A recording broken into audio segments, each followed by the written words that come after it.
자, 지난주에 이어서 우리 그리스도인들은 이제 영적으로 깨어나 있고 영적으로 살아있기 때문에 이제 우리가 알게 되는 게 뭐냐면 우리는 우리 자신의 죄에 대해서 깨닫게 됩니다. 이게 굉장히 중요합니다. 그냥 보편적으로 누구나 다 일반적인 양심에 의해서 죄는 어느 정도 압니다. 그래서 우리가 보통 이런 말을 하죠. 넌 양심도 없느냐? 너는 어떻게 그렇게 양심이 없이 그렇게 사느냐? 그런 말을 하는 이유가 뭐냐면 일반적인 사람들은 거의 대부분은 어느 정도 양심의 가책을 보편적인 양심이 있기 때문에 이거는 잘못된 거야. 이거는 문제가 있어. 이러면 안 되지. 보통은 다 그런다는 거예요. 근데 그런 양심에 대한 어떤 심각하게 그 양심이 파괴되고 양심이 화이 맞은 자들은 물론 있기는 있습니다. 그러나 대부분은 그렇지 않습니다. 대부분은 거의. 하지만 하나님께서는 그런 보편적인 양심을 통해서 우리 사람들이 무엇이 잘못되고 무엇이 옳진 알게 하지만 그러나 그보다 더 중요한 건 뭐냐면 그러나 그것 가지고는 죄를 깨닫지 못해요. 그것 가지고는 안 됩니다. 만약에 그렇다면은 누구나 다 하나님 믿고 누구나 다 하나님 옆에 자기가 죄인이라는 걸 알게 돼요. 그런데 그렇지 못한 거예요. 그러니까 보편적인 양심을 통해서는 어느 정도 인간이 기본적인 것, 자기가 무엇을 잘못한지 무엇을 잘해야 되는지 알 수 있습니다. 하지만 성경에서는 그 정도 가지고 사람이 죄를 깨달았다고 하지 않고 더 심각한 건 뭐냐? 우리가 하나님 앞에, 즉 누구라도 내가 하나님 앞에 죄를 지었다 이걸 깨달아야 돼요. 근데 이걸 어떻게 깨닫느냐? 이것은 성령의 역사가 아니면 깨달을 수가 없어요.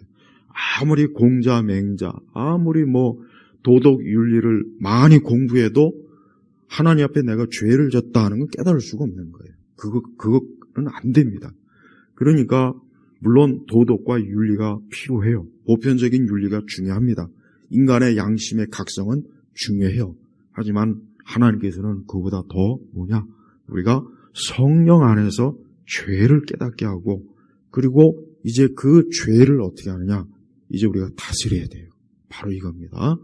절대 우리가 죄를 이 땅에서 우리 그리스도인들이 죄를 완벽하게 벗어날 수는 없어요. 그러니까 우리가 죄 때문에 근심하고 염려하고 괴로워하고 또 우리 양심에 막 가책을 받고 그러죠? 그건 잘못이 아니에요. 그걸 잘못됐다고 생각하지 마세요. 이제 앞으로는 이거는 잘못이 아니고 이거는 내가 하나님께 은혜를 받아서 이렇게 깨닫게 되는구나. 이제 그렇게 알면 돼요. 중요한 것은 뭐냐? 이제는 죄를 다스려야 돼요. 오늘 이 창세기 4장 7절의 말씀이 그 배경이 뭡니까? 이제 가인이 하나님 앞에 이제 가인과 아벨, 그러니까 아담의 그 두 아들이 있었는데, 근데 이 두 아들이 이제 장성해서 하나님 앞에 제사를 지내고 제물을 바치는데, 하나님께서 아벨의 제물만 받는 거예요. 그러니까 이 가인이 그것 때문에 엄청나게 화가 났고 기분이 안 좋고 그리고 이 모든 게 저 아벨 때문이다. 저 동생 저 녀석 때문이다. 그러니까 그 마음에 분노와 원한과 살인하는 마음을 품은 거예요. 자 보십시오. 아담이 타락한 이후에 원래 인간은 어때요? 사실은 그 마음에 악이 없거든요. 분노와 살인하는 마음이 없어요. 미움과 시기하는 마음도 없고 증오하는 마음도 없고 다투는 마음도 없고 싸우는 마음도 없고 이기적인 본성도 없는데 자 죄를 짓고 나니까 이제 어떻게 됩니까? 그러니까 이제 그 아담부터 시작해서 아담이 낳은 그 자식들이 어떻게 되느냐? 그 마음에 벌써 어때요? 죄가 도사리는 거예요. 죄가 들어온 거예요. 근데 이제 하나님께서는 그 가인에게 뭐라고 하느냐? 내가 손을 행하였으면 왜 얼굴을 대치 못하겠느냐? 뭡니까? 네가 하나님 앞에서 내 앞에서 잘했으면 네가 뭐가 부끄러울 것이 있고 뭐가 네 얼굴을 들지 못하겠느냐? 그렇게 말씀하는 겁니다. 근데 잘못했거든요. 그러나 내가 손을 행하지 않으면 죄가 문 앞에 도사리고 있을 것이다. 죄의 소원은 내게 있으나 너는 그것을 다스려야 한다. 자 보십시오. 사람이 타락한 이후에는 어떤 본성이 있느냐? 이 죄의 본성이 있는 거예요. 죄의 본성이 있어서 항상 죄가 도사리고 있어요. 이걸 하나님께서 지금 어떻게 표현합니까? 죄가 문 앞에 도사리고 있을 것이다. 여러분, 만약에 우리가 저 예배당 문 앞에 호랑이 한 마리가 있다고 생각하면, 그러면은 우리가 저 문을 열겠습니까? 못 열죠. 어떻게 엽니까? 열면 큰일 납니다. 저 문 앞에 사자, 호랑이가 딱 대기하고 있으면 누가 그 문을 열겠어요? 딱 그거예요. 우리 그리스도인들은 이 죄를 어떻게 여겨야 되느냐? 마치 저 문 앞에 지금 사나 맹수가 문만 열면 나를 잡아먹으려고 하는 호랑이와 사자가 있는 거로 여겨야 됩니다. 그러니까 죄를 우리는 다스려야 되는 거예요. 그러니까 죄가 자꾸 어떤 사람들이 이것도 잘못된 거예요. 너무 지나치게 죄에 대해서 예민해가지고 늘 불안하고 늘 양심의 가책을 받고 교회 와도 평안하지도 않고 말씀을 들어도 평안하지도 않고 기도해도 평안하지도 않고 늘 죄 때문에 고통받는 사람은 이것도 잘못된 겁니다. 그 사람은 아직 예수님을 통해서 용서를 받지 못한 거예요. 아직 복음을 믿지 않은 거예요. 아직 그는 하나님의 은혜와 사랑을 모르기 때문에 죄에 대한 어떤 양심의 각성은 있지만 그 죄를 하나님께서, 예수님께서 처리했기 때문에 난 이제 더 이상 죄의 저주와 형벌을 받지 않는다. 이런 믿음이 없는 거예요. 그러니까 평안이 없는 거예요. 그러니까 우리가 죄에 대해서 두 가지 양면이 있어요. 하나는 우리가 죄를 아무렇지도 않게 여기면 안 돼요. 죄를 아무렇지도 않게 여기는 것도 잘못되고, 또 믿는 사람들이 너무 죄에 대해서 그것 때문에 막 고심하고 안절부절 못하고 불안하고, 이것도 잘못된 거예요. 양쪽 다 잘못된 거예요. 정확한 건 뭐냐? 나는 용서받았다. 나는 하나님 안에서 예수님께서 내 모든 죄를 십자가에서 담당하셨기 때문에 난 이제 더 이상 죄의 형벌과 저주가 나에게는 없다. 죄로 인해서 내가 망할 일은 없다. 그래서 평안한 마음을 가져야 돼요. 두 번째는 뭐냐? 바로 오늘 말씀이에요. 그러나 그 죄가 항상 도사리고 있는 거예요. 언제나 그 죄가 어때요? 나를 잡아먹으려고 도사리고 있다는 거는 늘 알고 있어야 돼요. 그래서 이제는 어때요? 여기 말씀처럼 죄의 소원은 내게 있으나, 즉 죄가 여전히 우리 안에서 죄를 짓고자 하는 마음은 있어요. 그게 자꾸 문득문득 들어와요. 그러나 뭡니까? 너는 그것을 다스려야 한다. 바로 이겁니다. 그러니까 성도는 이제 죄를 다스리는 개념으로 알면 돼요. 죄를 다스리는 개념으로 알아야지 자꾸 죄책감, 물론 아까 제가 얘기했지만 우리는 죄를 가볍게 여기면 안 됩니다. 죄를 가볍게 여기는 것 정상적인 게 아니에요. 믿는 사람이 어떻게 죄를 가볍게 여깁니까? 안 되죠. 우리가 어떤 죄를 졌으면 회개해야죠. 회개하고 하나님 앞에 이제 그런 죄를 짓지 않게 해달라고 기도하고, 또 우리 자신이 어때요? 이제 그 죄에 대해서 경계해야 되는 거예요. 그러면 이 죄가 뭐냐 하는 걸 보면 이제 죄에 대해서 너무 추상적일 수 있어요. 그러나 성경은 적어도 우리 사람들이 죄를 알 수 있도록 특별히 성경 전체에 이제 그 많은 말씀이 다 나와 있지만 좀 더 구체적으로 우리가 로마서 1장, 우리 28절에서 우리 31절 말씀 보겠습니다. 죄에 대해서 이제 추상적일 수가 있으니까, 그러면 좀 더 죄를 구체적으로 하나님께서 우리에게 알려주시는 게 있어요. 로마서뿐만 아니라 갈라디아서도 있고 에베소서도 있는데, 오늘은 그냥 로마서 말씀만 보겠습니다. 우리가 로마서 1장 28절에서 31절의 말씀 보겠습니다. 우리 같이 한번 읽죠. 같이 로마서 1장, 바른 성경 로마서 1장 28절에 31절입니다. 또한 그들이 하나님을 인정하기 싫어함으로 하나님께서 그들을 버림받은 마음에 내버려 두셔서 합당하지 않은 일을 하게 하셨다. 그들은 모든 불의, 추악, 탐욕, 악의로 가득 차 있으며 시기, 살인, 분쟁, 사기, 악독으로 가득 차 있다. 그들은 수군거리는 자이고 비방하는 자이며 하나님을 미워하는 자이고 무례한 자이며 교만한 자이고 자랑하는 자이며 악을 꾸미는 자이고 부모를 거역하는 자이며 우매한 자이고 신의가 없는 자이며 무정한 자이고 무자비한 자이다. 자, 보세요. 이게 죄예요. 이게 바로 죄입니다. 그러니까 지금 그럼 가인은 어떠한 죄에 사로잡혔습니까? 살인, 악의로 가득 차 있고 시기. 지금 가인의 죄는 그럼 뭐냐? 여기 보니까 로마서 1장 29절에 악의, 악한 마음, 악한 의도. 저 동생을 죽여야 되겠구나. 저 아벨 저걸 죽여야 되겠다. 내가 저 녀석 때문에 내가 이렇게 하나님께 거부당한 거야. 악한 의도예요. 그 다음에 또 뭐예요? 시기. 동생의 재물은 하나님 받았는데 자기 재물은 안 받는 거예요. 그러니까 시기심이 나는 거예요. 시기 질투가 나는 거예요. 그 다음에 뭡니까? 이제 결국은 살인. 죽였잖아요. 자, 보십시오.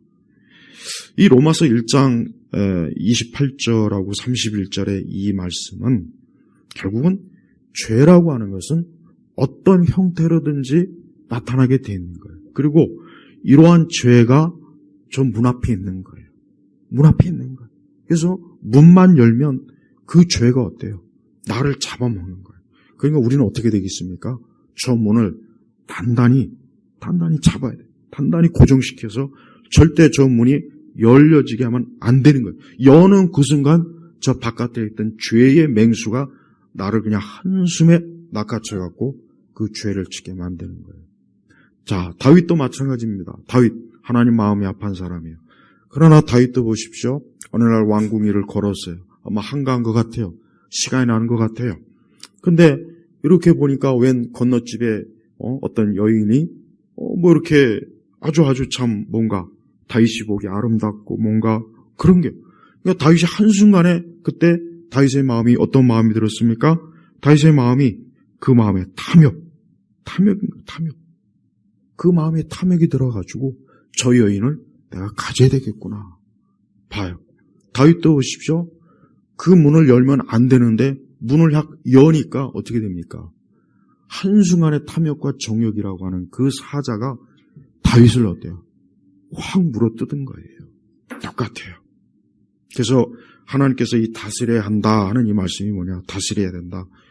한마디로 얘기하면은 죄가 우리 문 앞에 있기 때문에 죄가 항상 우리 주변을 맴돌고 있기 때문에 그 죄에 대해서 경계하지 않으면은 아무리 믿는 우리를 할지라도 아무리 우리가 하나님의 자녀일지라도 그 죄의 맹수는 나를 사납게 잡아먹는 거예요. 잡아먹는 거예요. 그래서 바로 가인에게 이 다스려야 한다 그랬단 말이에요. 그럼 어떻게 다스리냐? 어떻게 다스리냐? 가인이 어떻게 했어야 됩니까? 가인은 첫째, 가인은 동생을 시기 질투할 것이 아니고 하나님께서 자기 재물을 받는 거에 대해서 기분 나빠하고 거기에 대해서 마음에 악한 생각을 가질 것이 아니고 무엇보다도 왜 하나님께서 내 재물을 받지 않았을까? 그걸 먼저 생각해요. 그러니까 쉽게 얘기하면 가인은 자기가 무엇을 하나님 앞에 잘못했을까? 먼저 이것을 생각했어야 되는데 가인은 조금 더 자기에 대해서 조금 더 어때요? 살펴보질 않아요. 그 대신 그 모든 걸 누구에게? 가인에게 다 뒤집어 씌우고 심지어 하나님도 싫은 거예요. 하나님도 미운 거예요. 자기 재물을 받지 않았기 때문에. 그래서 우리는 어떻게 죄를 다스려야 됩니까? 죄라고 하는 것은 절대 아름답지가 못해요. 죄는 추합니다. 죄는 아름답지가 못해요. 죄는 싸움이요, 다툼이요, 증오요, 저주요. 이로 말로 다 할 수 없어요. 그래서 이 죄라고 하는 것을 우리 성도들은 절대 아름답지가 않다. 이걸 알아야 돼요. 죄를 아름답게 포장하는 게 세상이에요. 마귀는 죄를 아름답게 포장해요. 아름답게, 멋있게. 그래서 사람들은 마치 선악과를 보듯이 선악과가 먹음직도 하고 너무 보기 좋으니까 그 하와가 그냥 냉큼 따먹었지 않습니까? 그래요. 죄는 굉장히 아름답게 보여요. 그래서 여러분 이 세상은 죄를 미워합니다.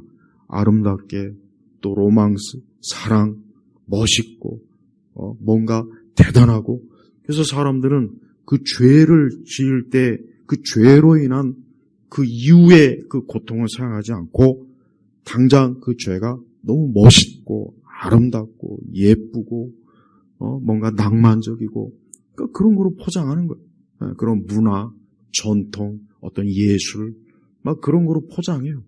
그래서 우리가 보십시오. 우리가 살고 있는 세상을 보면은 우리 기독교인들이 볼 때 저건 죄인데, 저건 악인데, 저건 어리석은 건데, 근데 세상은 어때요? 그걸 예쁘게, 멋있게 포장하는 거예요. 그래서 사람들이 그걸 두려움 없이, 겁이 없이, 오히려 선뜻 만지고, 다가가고, 선뜻 그것을 어때요? 움켜잡으려고 하는 거예요. 근데 그러는 그 순간 어때요? 그게 나를 사납게 잡아먹는 거예요. 한순간에 잡아먹는 거예요. 그래서 우리 성도들은 죄가 절대 아름답지 못하다. 죄의 끝은 고통이요, 슬픔이요, 재앙이요, 괴로움이요. 죄의 끝은 절대 좋을 게 하나도 없다는 거예요. 아담과 하와가 선악과를 따먹을 때 좋을 줄 알았는데 따먹고 나니까 어떻게 됩니까? 하나님이 두려워지고 하나님이 싫어지고 그래서 몰래 숨었죠. 결국은 나중에 쫓겨났죠. 하나님께서는 그들에게 저주를 내렸단 말이에요. 그 이후에 아담과 하와의 삶과 아담의 후손들의 삶은 어떻습니까? 파멸이에요, 파멸. 우리가 살고 있는 현 세상도, 우리나라 보십시오. 우리나라의 어떤 정치적, 사회적 이런 모든 문화적 문제의 원인이 뭡니까? 죄예요, 죄. 죄 때문에. 예? 여러분 노조들 보니까 어떤 대기업이 영업이익이 많이 나오니까 막 노조들이 막 더 달라고 계약서대로 했는데 더 달라고 때를 쓰고, 심지어는 어떤 이상한 미친 이 정치, 이 좌파 정치는 이거를 농어민들에게도 나눠준다 그러고. 그러면 세상에 있는 우리나라 사람들 모두가 다 우리도 줘라 다 그럴 거 아니에요? 그러니까 기업을 뜯어먹는 거야 이것들이. 아니 자기가 일한 만큼 계약한 만큼 받는 게 정당하잖아요. 근데 반대로 야 그럼 너희들 것도 우리한테 줘 그러면 그들이 그걸 받아들이겠어요? 그러니까 인간은 이래요. 인간은 굉장히 이기적이에요. 이 본심 자체가 이기적이고 탐욕적이고 사악하고 교활하고 잔인해요. 이게 본성이에요. 그래서 여러분 우리가 사람을 아름답게 보면 안 돼요. 우리도 우리 자신에 대해서, 나 자신에 대해서 절대 아름답게 보면 안 됩니다. 나도 한순간 자칫하면 맹수가 되고 사악한 자가 되고 교활한 자가 되고 나 역시 이루 말로 다 할 수 없이 악독한 자가 될 수 있다는 걸 우리 스스로가 알고 있어야지. 나만큼 천사 같은 사람이 어딨냐. 세상 모든 사람이 나 같아 봐라. 세상이 좋아지지. 이런 생각하면 절대 안 된단 말이에요. 하나님께서는 우리가 죄를 다스려야 될 때 어때요? 죄의 추악한 면을 보라는 거예요. 추악한 면. 그래서 성도는 세상을 아름답게만 보지 말고 이 세상은 그 이면에 고통이 있고 슬픔이 있고 재앙이 있고 가난이 있고 고통이 있고 괴로움이 있고 그 이면에 그런 것이 있다는 걸 알아야 된단 말이에요. 그래야 죄는 절대 좋은 게 아니구나. 또한 죄를 어떻게 다스려야 됩니까? 적어도 우리 그리스도인들은 항상 죄에 대한 경고를 늘 받아야 돼요. 죄에 대한 경고를 어떻게 받습니까? 성경이 있습니다. 성경 전체는 죄를 경고하는 내용만 가득해요. 다른 거 없어요. 하나님께서 사람들이 성경을 읽으면 읽을수록 사람들은 죄를 멀리하게 됩니다. 그래서 우리 그리스도인들은 성경을, 아까 다윗과 같은 경우 아마 시간이 나서 그 저녁 시간이 나가지고 이렇게 노닥거릴 그 시간에 다윗이 만약에 그때 성경 율법의 말씀을 봤다면 다윗이 아마 그런 시험에 넘어지지 않았을 것 같아요. 그래요. 우리 성도들은 항상 성경을 통해서 이 성경에 보니까 이러이러한 죄 때문에 이렇게 되는구나. 그러니까 성경은 다 이미 기록해 놨거든요. 그래서 우리는 항상 죄에 대한 경고를 받아야 돼요. 또한 항상 죄를 어떻게 다스려야 됩니까? 언제나 우리 자신이 항상 우리 자신의 의지와 힘만으로는 안 돼요. 성령의 도우심이 있어야 돼요. 그래서 우리가 왜 성령 충만하라 그랬잖아요. 성령 충만하라. 이 성령이 충만하다는 건 뭐냐? 그건 방언을 하라는 얘기가 아니에요. 여러분 우리나라 교회 보십시오. 그렇게 성령운동 하는 미친 인간들이 사방팔방에 수십 년 동안 날뛴 결과 교회는 다 무너졌어요. 다 무너졌어요. 말씀도 없고 교리도 없고 신학도 없고 정통신학도 없고 그저 미쳐서 춤추고 노래하는 그런 미친 무당 목사들만 그런 무당들만 가득하지. 교회 진정한 그리스도인이 얼마나 되겠습니까? 보세요. 이렇게 우리 그리스도인들이 성령 충만이 뭔지를 모르고 성령 충만의 진정한 의미는 뭐냐? 그것은 항상 어때요? 성령에 의해서 우리가 죄를 이기는 거예요. 죄에 대한 저항력을 갖는 거예요. 항상 성령이 충만하지 않으면은 우리 그리스도인들은 절대 그 죄에 대한 저항이 못합니다. 그냥 끌려다니는 거예요. 그래서 다윗이 시편 51편에 회개할 때 뭐라 했습니까? 주의 성신을 내게서 거두지 마소서 그랬어요.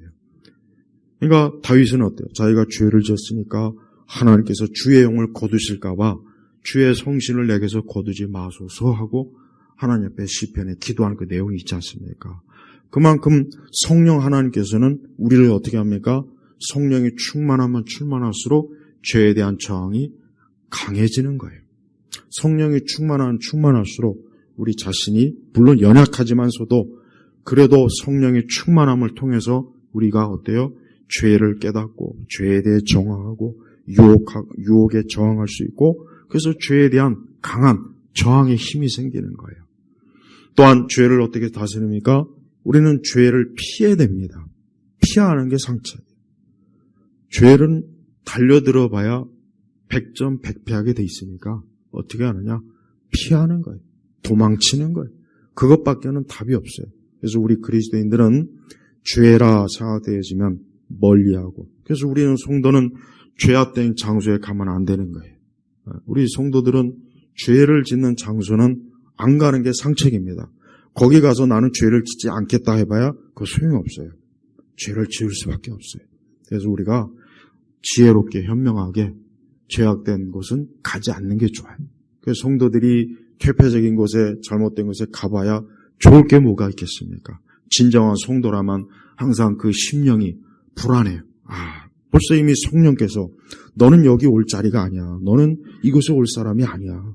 이곳은 하나님의 사람이 하나님의 자녀가 올 곳이 못 돼. 벌써 하나님의 영이 우리 안에서 얼마나 많은 감동을 주고 경고를 합니까? 마찬가지예요. 그러니까 애초부터 죄악된 곳은 가지 않는 게 좋고 죄악된 곳은 접촉하지 않는 게 제일 좋은 거예요. 그러지 않고서 나는 죄를 이길 거야, 이길 수 있어. 못해요. 100% 다 집니다. 절대 이길 수가 없어요. 그러니까 애초부터 죄악된 곳은 가까이 가지 말고 또 죄악된 사람과는 거리를 둬야 됩니다. 누군가가 좋지 못한 그런 것들을 하는 그런 사람이라면 우리가 멀리 해야지. 가까이 하고서 내가 별일 없을 거야. 그럴 수는 없거든요. 그래서 우리가 잠언 말씀을 보십시오. 잠언 말씀을 보면 다 지혜로운 사람은 뭐예요? 지혜롭지 못한 하나님을 알지 못하고 어리석은 자를 가까이 하지 말라고 얼마나 많은 경고를 합니까? 그래서 우리 성도들은 이 죄를 다스리는 문제가 굉장히 중요하지만 이 중요한 일을 우리가 잘 해야 되는데 잘하지 못하고 이 일에 많이 넘어지고 실수하고 이 일에 그만 여러 가지로 우리가 허술할 때가 많이 있어요. 하나님께서는 이 가인에게 죄의 소원은 내게 있으나 그러니까 죄의 욕구, 우리의 육신의 정욕, 여전히 우리가 타락한 본성을 가지고 있기 때문에 여전히 네가 아무리 뭘 한다고 해도 죄는 자꾸 네 안에서 기어 나올 것이다. 그러나 어때요? 너는 그것을 다스려야 된다. 이 다스리라는 게 참 중요해요. 그러니까 죄는 철저하게 다스리는 개념으로 우리가 알고 있으면 돼요. 그래서 항상 이 죄가 나를 휘둘리지 못하도록 이 죄악된 것이 나를 휘잡고 나를 이리저리 끌고 다니지 않게 이 죄악이 나를 노예 삼지 않도록 항상 어때요? 이 죄를 멀리하는 게 우리 성도들에게 가장 영적으로 중요한 일이고 이 일이 잘할 때 하나님께서 영광을 받으시는 거예요. 가인은 결국은 8절에 보니까 하나님께서 그렇게 경고했지만서도 그 창세기 4장 8절에 보니까 어떻게 했습니까? 가인이 자기 동생 아벨에게 말했다. 우리가 들로 가자. 그들이 들에 있을 때 가인이 자기 동생 아벨을 대적하여 일어나 그를 쳐 죽였다 그랬습니다. 자 보십시오. 아니 하나님께서 분명히 너는 죄의 소원은 내게 있으나 죄의 소원이 뭐겠습니까? 저 가인을 죽여야 되겠다. 저 가인을 없애버려야 되겠다. 저 가인 저놈 때문에 내가 이렇게 되는구나 하고 저 가인에 대한 증오심과 미움이 가득했는데 분명히 하나님이 너는 그것을 다스려야 된다고 그랬단 말이에요. 그런데 가인이 그 하나님의 말씀과 경고를 받지 않고 어떻게 했느냐. 이 동생을 들로 우리 같이 들에 가자 하고 깨워가지고 어떻습니까? 가인이 자기 동생 아벨을 대적하여 일어나 그를 쳐 죽였다. 그래서 가인을 인류 최초의 살인자라고 하잖아요. 인류 최초의 살인자. 가인을 그래서 저주받은 자. 그래서 가인은 그 성경 전체에서 가장 참 죄를 첫 번째 지은 자로서 물론 죄를 첫 번째 지은 건 아담과 하와이지만 타락한 이후에 죄를 첫 번째 지은 것으로 기록된 자는 이 가인이에요. 가인. 그래서 가인이 자기 동생을 죽였어요. 들에 꿰어가지고 죽인 거예요. 봐요. 가인은 어때요? 자기 죄를 다스리지 못한 거예요. 다스리라고 했는데 다스리지 못한 거예요. 만약에 가인이 죄를 다스렸더라면 아벨을 죽이지도 않았을 거고 가인도 평생에 걸쳐서 두려움에 떨지 않았을 텐데 그만 가인은 어때요? 그 죄를 다스리지 못해갖고 죽인 거란 말이에요.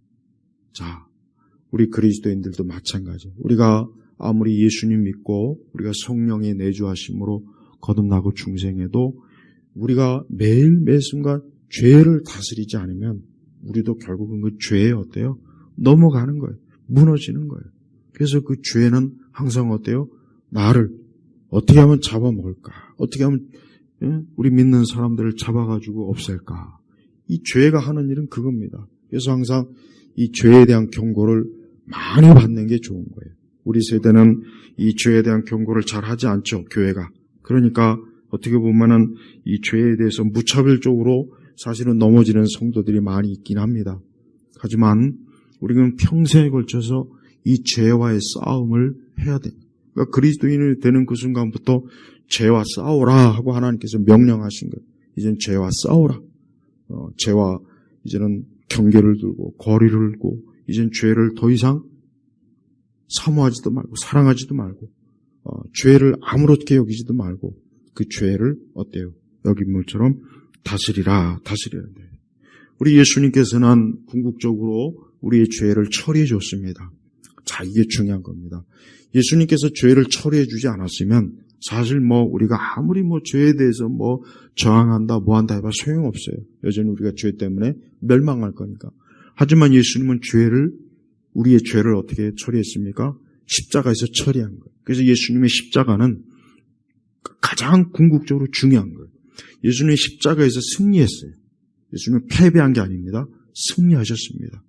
그래서 예수님은 그 죄를 완벽하게 처리해서 이제 예수님을 통해서 그분의 피가 우리의 죄를 다 씻어준 거예요.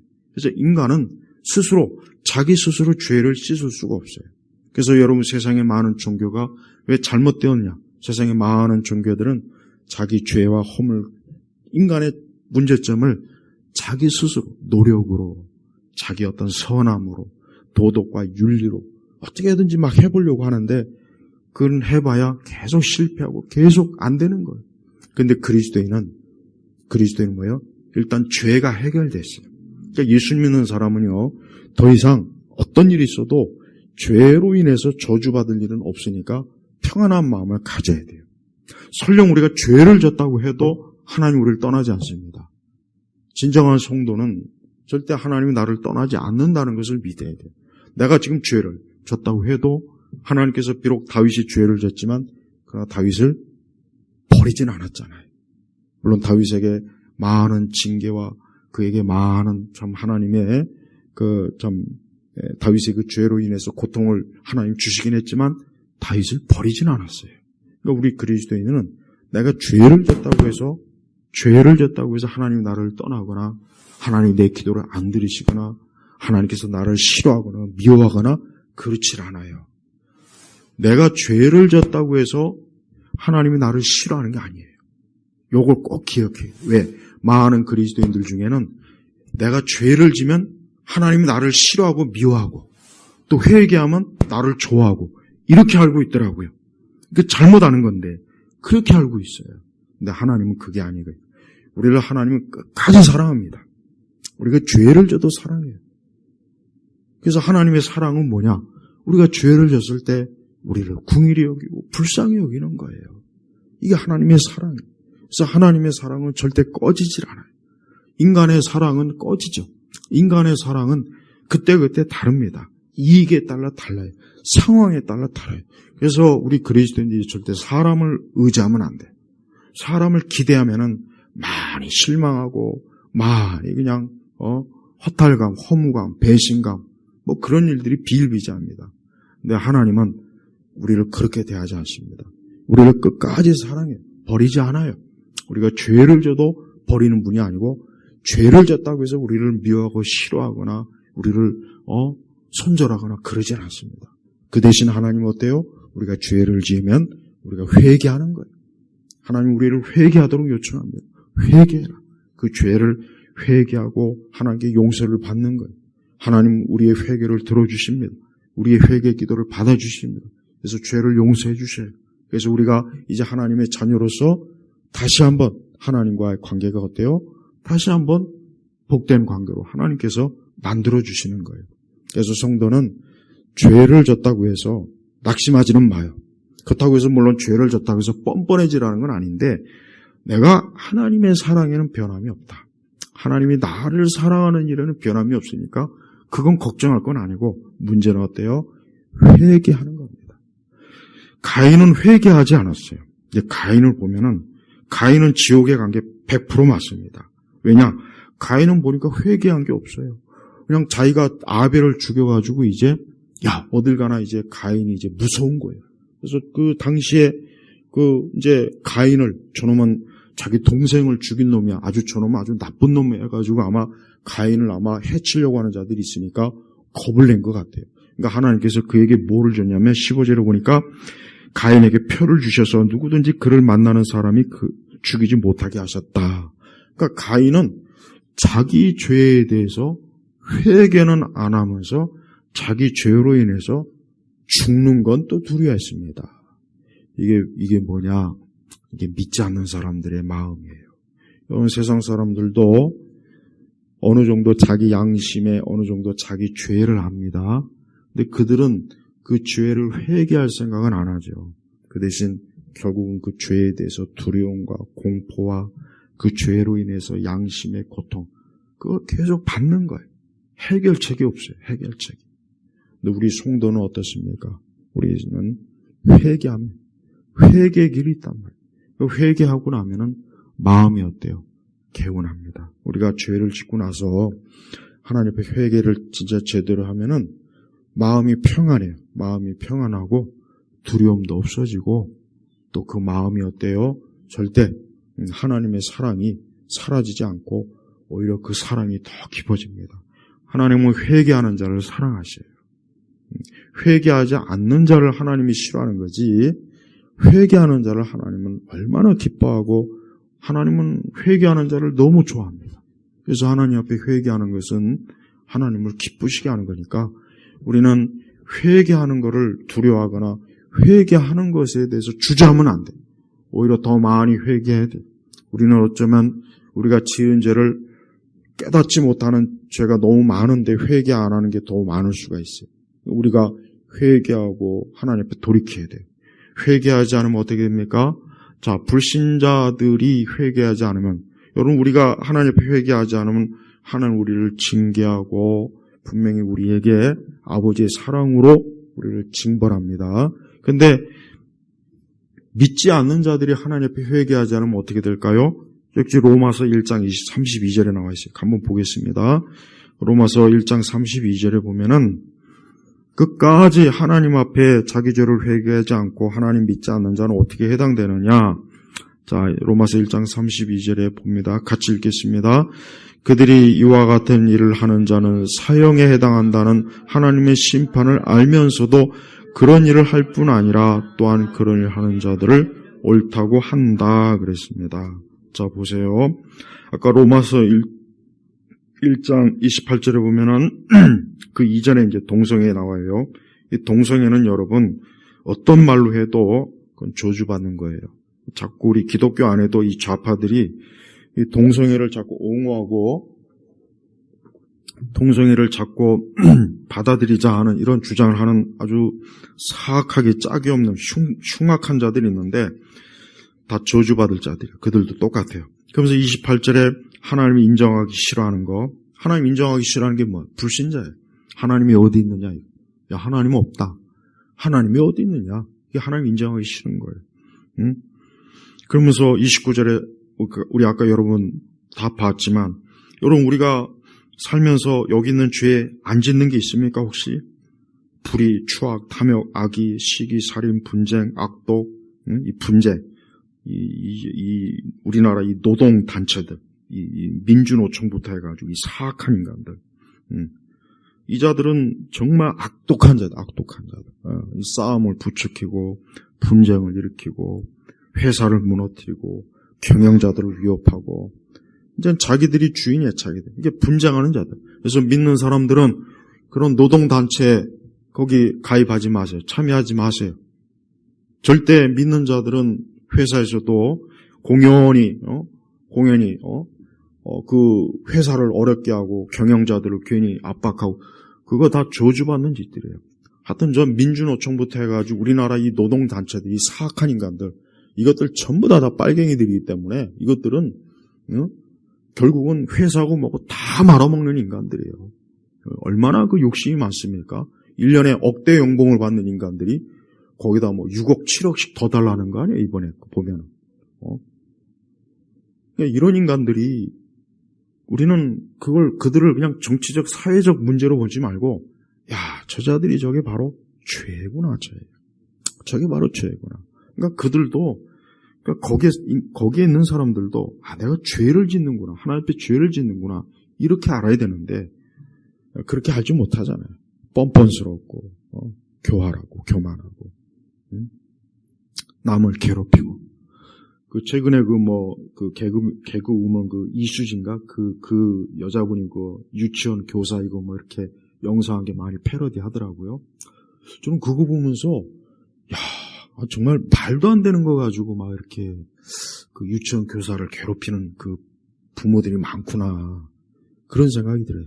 근데 그 부모들이 나이대가 가만히 내가 계산을 보니까 이 80년대 태어나고 80년대 자란 인간들이에요. 근데 그 인간들이 왜 그러느냐? 지 부모로부터 맨날 애지중지 떠받들여 받았으니까. 제 세대는 적어도 제 세대, 제가 60년대 태어났잖아요. 제 세대는 그렇잖아요. 적어도 그렇잖아요. 막 혼을 나고 막 학교에서도 혼나고 그랬단 말이에요. 근데 이 80년대 자란 세대는 정교조 세대요. 부모한테 막 떠받들지. 그러니까 그렇게 자라다 보니까 세상에 자기밖에 없는 거예요. 자기밖에 없으니까 다른 사람이 안 보이니까. 그러니까 그런 애들이 커서 부모가 되니까 이젠 지 자식밖에 없는 거예요. 지 자식밖에 없는 거예요. 지 눈에 지 자식만 왕자고 공주지 다른 사람은 전부 다 자기 밑에 있는 하녀로 보는 거예요. 그러니까 유치원 교사에다 말도 안 되는 정말 그렇게까지 하는지 참 몰랐어요. 내가 어떤 미칠 것 같아. 그냥. 집에서 모기 물렸는데 왜 유치원 교사한테 그걸 항의하는 거지? 난 절대 이해가 안 가요. 지 집에 있는 모기나 잡을 것이지. 그러니까 5만 가지 트집을 다 잡는 거. 그거 뭡니까? 그게 죄란 말이에요, 죄. 남은 생각 안 하고 자기만 생각하는 거. 이거 죄예요, 죄. 이런 걸 죄라고 하는 거예요. 근데 여러분 세상이 어디 그것뿐이겠습니까? 여기 보니까 하나님은 이러한 죄를 짓는 자들을 뭐라고 했냐면 사형이에요, 사형. 우리 딴에는 이거 한두 번 죄 졌다고 이거 사형당하는 건 너무하지 않습니까? 그럴 수 있지만 하나님은 거룩하신 분이기 때문에 인간의 죄를 그냥 보고 넘어갈 수가 없어요. 만약에 그렇다면 하나님은 공의롭지 못한 분이 되잖아요. 그러니까 우리가 죄로 인해서 멸망하고 싶지 않으면 어떻게 합니까? 예수님 믿으면 돼요. 그리고 예수님 믿고 이제부터 그 죄가 그래 내가 여전히 이 죄의 소원이 내게 있구나. 이 죄가 문 앞에 도사리는구나. 그래 이거 조심해야 되겠구나. 다스려야 되겠구나. 경계해야 되겠구나. 이렇게 그 죄를 다스리면서 신자는 살아가는 거예요. 근데 그 죄를 회개하지 않고 끝까지 하나님 믿지 않는 사람은 결국 어떻게 되느냐? 죄로 인해서 멸망하는 겁니다. 여러분, 인간은 반드시 죄로 인해 멸망합니다. 반드시 죄로 인해 지옥 갑니다. 반드시 죄로 인해 형벌 받아요. 우리는 이 땅의 악인들이 저렇게 활개를 쳐도 크게 막 애달파할 거는 없어요. 왜? 만약에 저들이 끝까지 저렇게 죄를 짓고 저렇게 온 세상과 온 나라와 온 사회를 막 뒤죽박죽으로 만들잖아요. 저들은 다 멸망하는 거예요. 그러니까 우리는 이 땅에는 악인에 대해서 그렇게 사실 걱정할 건 없어요. 진짜 문제는 우리 자신이에요. 솔직히 우리 자신이에요. 우리도 죄의 소원이 많잖아요. 우리도 죄가 많지 않습니까? 우리도 우리 안에 죄의 본성이 얼마나 강합니까? 그러니까 이 죄를 다스려야 돼요. 철저히 말씀으로, 기도로, 성령 충만함으로, 하나님의 은혜로, 하나님의 사랑으로 이 죄를 다스리는 것이 하나님께서 우리에게 주신 아주 중요한 사명입니다. 저는 우리 예일교회 성도님들이 항상 매일 순간 하나님 앞에 회개 기도하고 또 말씀으로 죄를 깨닫고 또 우리가 용서받은 것에 대한 감사. 내가 이 죄를 가지고 이대로 영원히 살다가 죽으면 내가 결국은 이 죄 때문에 멸망당하는 건데 그런 나를 하나님이 건지셨으니 얼마나 이게 놀라운 일이고 얼마나 이게 감사한 일인가. 항상 그 감사하는 마음 가지고 우리는 그렇게 살아야 돼요. 우리 예일교회 성도 여러분, 하나님은 우리를 새롭게 하셨어요. 새 사람 만들었어요. 새 사람은 항상 이제 새로워진 거니까 새롭게 살아야죠. 옛사람, 낡은 사람, 이제 더 이상 과거는 우리에게는 해당이 안 되니까 우리 온 성도들이 새 사람으로 그리스도 안에서 살아가시길 주의 이름으로 축복합니다. 기도하겠습니다. 하나님 아버지 감사합니다. 오늘 귀한 이 5월 첫 주에 이 말씀을 우리 온 성도들이 잘 듣고 이해하고 믿게 하시고 죄를 다스릴 수 있는 그런 성령의 능력과 권능으로 우리를 항상 무장시켜 주옵소서. 또한 우리는 용서받았고 하나님의 사랑을 받은 자이니 두려움에 떨지 말고 항상 그 은혜와 사랑 안에서 평안한 마음 가지고 살게 하여 주옵소서. 예수님의 이름으로 기도 올렸습니다. 아멘.